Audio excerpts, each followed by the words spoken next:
Hello, good afternoon everyone. Nandito na naman surprise gift delivery dito sa Barangay Salaya para na sa Samar para i-surprise si Tatay Domi Igdalino sa kanyang kaarawan today.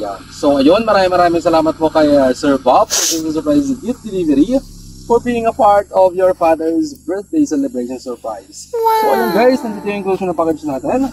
Meron tayong gift para kay tatay with 2,000 worth of money inside. Meron tayong kitchen belly. Meron tayong meron tayong lumpia, cordon bleu. Meron tayong bambi and meron tayong pork steak dito.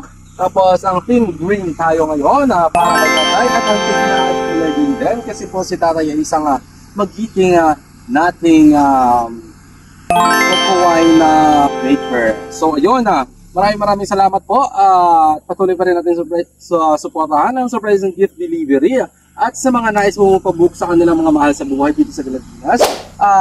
Wag po kayong don't hesitate to contact us sa surprise and gift delivery page and kahit saan po kayo sa Leyte and Samar ay willing po kami hatid ng surprise. Ang nais nyo may mahatid sa inyong mga mahal sa buhay na naipon dito sa Leyte and Samar. So ayun, maraming salamat po. God bless everyone. Safe and peace out.